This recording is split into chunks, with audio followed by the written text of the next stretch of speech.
हमारे देश के मुख्य न्यायाधीश यानी सुप्रीम कोर्ट ऑफ इंडिया के चीफ जस्टिस, जो कि हमारे जुडिशरी का सबसे सर्वोच्च पद है, उस पर विद्यमान है इस समय श्री गवई। इन्होंने भगवान विष्णु के ऊपर एक ऐसा कमेंट किया है जिससे देश के सभी हिंदू आहत हुए हैं। आप में से बहुत लोगों ने उस स्टेटमेंट को पढ़ लिया होगा या सुन लिया होगा। जिन्होंने नहीं सुना है उनको तो इस वीडियो में मैं पूरा मैटर बताऊंगी, लेकिन जिन्होंने स्टेटमेंट सुन लिया है वो भी ये वीडियो जरूर देखें, क्योंकि इसमें हम ऐसे बहुत सारे पॉइंट्स डिस्कस करेंगे लीगल दृष्टि से, और ऐसे कई गंभीर इश्यूज को भी डिस्कस करेंगे जो कि इस केस में बहुत जरूरी है बात करना। तो सबसे पहले मैं केस के बारे में बताती हूं कि केस क्या आया था सीजेआई गवई के सामने, जिसमें उन्होंने ऐसा स्टेटमेंट दिया भगवान विष्णु के बारे में। तो केस ऐसा है कि खजुराहो में एक विष्णु भगवान की मूर्ति है जिसकी गर्दन नहीं है, यानी कि सिर कटा हुआ है, यानी मूर्ति खंडित है। तो एक पिटिशनर सुप्रीम कोर्ट में एक पिटिशन फाइल करते हैं कि विष्णु भगवान की ये मूर्ति का जो सिर नहीं है उसको बनवा दिया जाए, उसको ठीक करवा दिया जाए। और पिटिशन में पिटिशनर ने ये बात साफ तरीके से लिखी थी कि हमने आर्कियोलॉजिकल सर्वे ऑफ इंडिया, क्योंकि ये साइट आर्कियोलॉजिकल साइट है, इसीलिए एएसआई जो कि सारे हमारे पुरातन जो आर्कियोलॉजिकल साइट्स हैं उनकी देखरेख और उनको सब संभालने का काम एएसआई करती है। तो एएसआई को हमने लेटर लिखा, लेकिन उन्होंने कुछ नहीं किया। हमने होम मिनिस्ट्री को लेटर लिखा, उन्होंने कुछ नहीं किया। इसीलिए अब हम सुप्रीम कोर्ट आए हैं। तो सुप्रीम कोर्ट में आया ही तभी जाता है जब कोई ऐसा विषय हो जो कि आपके फंडामेंटल राइट्स को इन्फ्रिंज कर रहा है और आपने अपने रेमेडीज को एग्जॉस्ट कर लिया है, यानी आपने सरकार को या फिर कंसर्न कोई डिपार्टमेंट है उसको आपने लेटर लिख दिया है, लेकिन उसके बाद भी कार्रवाई नहीं हो रही है, तभी सुप्रीम कोर्ट आया जाता है। और यही पिटिशनर ने इस केस में किया था, यानी पिटिशनर की कोई गलती यहां पर लीगली नहीं थी। अब ऑनरेबल सीजेआई जो कि जस्टिस गवई हैं, उनके सामने जब ये मैटर आया तो उन्होंने कहा कि ये आर्कियोलॉजिकल सर्वे ऑफ इंडिया का ये केस है, यानी उनके डिपार्टमेंट का ये मैटर है, उनकी जुरिस्डिक्शन का ये मैटर है, इसमें हम कुछ नहीं कर सकते। ये उनको डिसाइड करना है कि आर्कियोलॉजिकल साइट में कोई मूर्ति में कुछ ऐसी प्रॉब्लम है, तो ये उनका इशू है, उनको डिसाइड करना है। अब इतना ही बोलने पर सीजेआई ने खत्म नहीं किया मैटर, एक्स्ट्रा उन्होंने लाइन्स बोली जो कि बिल्कुल भी रिक्वायर्ड नहीं थी। एक्स्ट्रा लाइन्स उन्होंने क्या बोली, मैं एग्जैक्ट आपको वर्ड्स बताती हूँ। उन्होंने कहा, go and ask the deity itself, deity यानी भगवान, यानी जो मूर्ति में विराजमान भगवान है उनको डीटी बोलते हैं। Go and ask the deity itself to do something now. You say you are a staunch devotee of lord Vishnu, so go and pray now.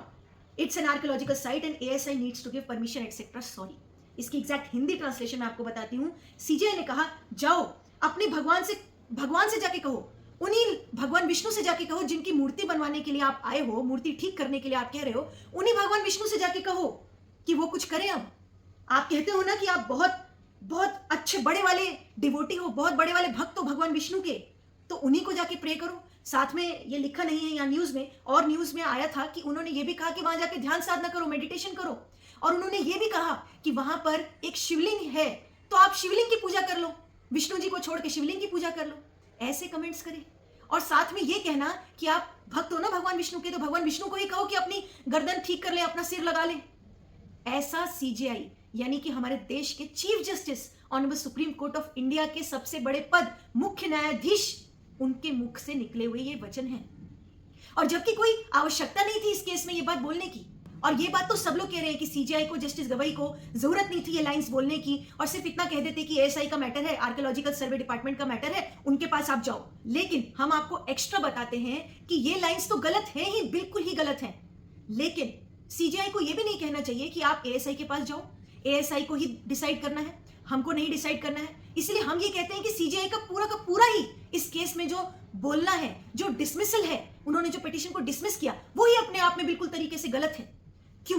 क्योंकि हमारा ये फंडामेंटल राइट है, आर्टिकल 25 ऑफ कॉन्स्टिट्यूशन हमको ये गारंटी देता है कि हम अपने रिलीजन को माने, फॉलो करें, उसको प्रीच करें, और अगर उस फंडामेंटल राइट में कोई इंफ्रिंजमेंट होता है तो हम सुप्रीम कोर्ट आ सकते हैं, ये आर्टिकल 32 कहता है। और कितनी ऐसी पिटीशंस हैं जो कि सुप्रीम कोर्ट ने सुनी है, अभी भी सुन रहे हैं। वक्फ एक्ट का मैटर तो आपको पता होगा, वो matter honourable supreme court of India में कैसे आया है। सरकार ने उस एक्ट में अमेंडमेंट करी और उस अमेंडमेंट को चैलेंज किया सुप्रीम कोर्ट में। बहुत सारी पिटिशनर्स ने, बहुत सारी पिटिशंस फाइल हुई, और उस समय उन्होंने यही आर्टिकल 25 का हवाला दिया है, जो आर्टिकल मैंने आपको भी बताया कॉन्स्टिट्यूशन का। और उसी आर्टिकल के तहत सुप्रीम कोर्ट ने उसमें इमीडिएटली कार्रवाई करी है और उसमें हियरिंग्स चल रही हैं। और उसमें यह कहा जा रहा है कि ये फंडामेंटल राइट है हमारा, ये इंफ्रिंज हो रहा है। लेकिन तब तो सुप्रीम कोर्ट ने नहीं कहा कि आप अपने भगवान, अपने अल्लाह से जाकर कहो कि ये एक्ट बदल दें। आप अपने भगवान से जाकर कहो कि वक्फ एक्ट में जो सरकार ने चेंजेस लाए हैं वो बदल दिए जाएं। हम कुछ नहीं कर सकते, ये सरकार के डोमेन का मैटर है, क्योंकि लॉ बनाना तो ऑब्वियसली पार्लियामेंट का काम है और पार्लियामेंट ने लॉ बना दिया, अमेंडमेंट कर दिया। अब ये पार्लियामेंट का काम था। तब क्यों नहीं सुप्रीम कोर्ट ने कहा कि हमारा रोल नहीं है? तब क्यों नहीं सुप्रीम कोर्ट ने कहा कि ये तो पार्लियामेंट का रोल है लॉ बनाना, लेजिस्लेशन का काम पार्लियामेंट का है, सुप्रीम कोर्ट का नहीं है? क्यों नहीं कहा? मैं आपको बताती हूं क्यों नहीं कहा। क्योंकि लॉ कहता है कि अगर कोई एक्ट जो कि सरकार ने बनाया है, जो कि लेजिस्लेशन हुआ है, यानी जो कि पार्लियामेंट में पास हुआ है लॉ, उसमें अगर कोई सेक्शन, कोई कानून अगर फंडामेंटल राइट्स के विरुद्ध है, फंडामेंटल राइट्स को ही काट रहा है, तो कोई भी सुप्रीम कोर्ट में जा सकता है। क्योंकि अगर फंडामेंटल राइट्स को इंफ्रिंजमेंट हो रही है तो सुप्रीम कोर्ट उस एक्ट या उस लॉ को खत्म कर सकती है, उसको सेट असाइड कर सकती है। पार्लियामेंट के लॉ को तब सेट असाइड किया जा सकता है अगर वो फंडामेंटल राइट को वायलेट कर रहा है। तो इसीलिए सुप्रीम कोर्ट ने वक्फ एक्ट के बारे में कॉग्निजेंस ले लिया और हियरिंग्स चल रही हैं। यानी कि सुप्रीम कोर्ट कर सकती है, क्योंकि कानून ऐसा कहता है, कॉन्स्टिट्यूशन ऐसा कहता है। तो वही कानून इस केस में क्यों नहीं लागू हुआ? इस केस में भी तो पेटिशनर यही कहने आया था कि ये हमारे भगवान विष्णु की मूर्ति है और ये आर्कियोलॉजिकल सर्वे ऑफ इंडिया के अधीन आता है, लेकिन आर्कियोलॉजिकल सर्वे ऑफ इंडिया कुछ नहीं कर रहा है इसमें और हमारे फंडामेंटल राइट्स वायलेट हो रहे हैं। अब आर्कियोलॉजिकल सर्वे ऑफ इंडिया के पास क्यों है ये मामला? क्योंकि ये जो भगवान विष्णु की मूर्ति है जो खंडित हुई है, ये मुगलों के समय खंडित हुई है और काफी साल हो चुके हैं, तो ये आर्कियोलॉजिकल सर्वे ऑफ इंडिया के अंडर में आता है, क्योंकि ये पुरातन साइट है। अब आर्कियोलॉजिकल सर्वे ऑफ इंडिया एक लॉ फॉलो करते हैं, एक एक्ट, जिस एक्ट का नाम है the ancient monuments and archaeological sites and remains act 1958। ये एक्ट है। अब इस एक्ट को फॉलो करते हैं कौन? Archaeological survey of India. अब उन्होंने क्या कर रखा है कि कुछ मंदिरों जो कि पुरातन मंदिर हैं, जो कि इस एक्ट के अंडर में आते हैं, उनको डिवाइड कर रखा है लिविंग मंदिर और नॉन लिविंग मंदिर में। अब वो कहते हैं कि जहां पर पूजा कंटिन्यूस चल रही है वहां पर तो हम कुछ ना कुछ करेंगे, जो नॉन लिविंग मंदिर है यानी जहां पर पूजा नहीं हो रही है वहां पर हम छेड़ेंगे नहीं और किसी को छेड़ने भी नहीं देंगे। यानी कि भगवान विष्णु की अगर मूर्ति खंडित है तो खंडित ही रहेगी, ना हम ठीक करेंगे, ना कोई और ठीक करेगा, ना कोई उसमें छेड़ सकेगा। अब ऐसे में ये एक्ट वायलेट कर रहा है फंडामेंटल राइट्स को, क्योंकि अगर हमारी ये भावनाएं हैं, हमारे रिलीजन से ये मामला जुड़ा है। हिंदुओं के भगवान विष्णु जो कि हिंदुओं के भगवान हैं, उनकी अगर मूर्ति खंडित है तो ये हिंदुओं का राइट है, फंडामेंटल राइट है कि वो उस मूर्ति को ठीक कराएं और वहां पर पूजा करें। ये हिंदुओं का राइट है, रिलीजियस राइट है, जो कि फंडामेंटल राइट है। अब इस फंडामेंटल राइट को अगर ये act, ancient monument and archaeological sites and remains act, violate करता है तो फिर सुप्रीम कोर्ट को कॉग्निजेंस लेना चाहिए और वो लीगल दायरे में है। इसीलिए जस्टिस गवई ने सिर्फ कमेंट ही गलत नहीं किया है, बल्कि उस पिटीशन को डिसमिस करना भी अपने आप में लीगली रॉन्ग है, ऐसा हमारा मानना है। तो ऐसे में ना ही जस्टिस गवई को अपने सिर्फ कमेंट्स वापस लेने चाहिए, साथ में ही यानी कमेंट्स तो वापस लेने ही चाहिए जो कि उन्होंने भगवान विष्णु के बारे में बोला या इतने सारे हिंदुओं को आहत करने वाले स्टेटमेंट बोले, साथ ही उनको इस पिटीशन को रिवाइव करना चाहिए, रिव्यू करना चाहिए और इस पिटीशन को वापस प्लेस बैक करके इस पिटीशन में नोटिस इशू करना चाहिए। और अगर पिटीशन में उनको लगता है कि कोई ना कोई खामी है तो स्यो मोटो भी वो इसमें एक्शन ले सकते हैं, क्योंकि ये देश मेजॉरिटी हिंदुओं का है। और अगर हिंदुओं के भगवान विष्णु की अगर खंडित मूर्ति भारत में है तो ये कितने शर्म की बात है। और अगर सुप्रीम कोर्ट ही इसमें कुछ कॉग्निजेंस नहीं ले सकती तो ये बहुत ही दुखद बात है। अब आते हैं दूसरे मामले पर, जो कि बहुत ही इंपॉर्टेंट विषय है, जो कि कोई टच नहीं कर रहा है। जस्टिस गवई ने इस मैटर में क्या किया, क्या स्टेटमेंट्स दिया, ये तो डिस्कस का इशू है ही और ये जस्टिस गवई ने स्टेटमेंट वापस लेना ही चाहिए। लेकिन एक और बारीक विषय है जो कि हमें लगता है कि जस्टिस गवई के सामने ये पिटीशन आने की वजह से और जस्टिस गवई की उन स्टेटमेंट्स की वजह से दब गया है। वो ये इशू है कि अगर भगवान विष्णु की ये मूर्ति इतने सालों से खंडित पड़ी है और आर्कियोलॉजिकल सर्वे ऑफ इंडिया को कोई खबर नहीं, वो कुछ नहीं कर रहे, तो सरकार कहां है?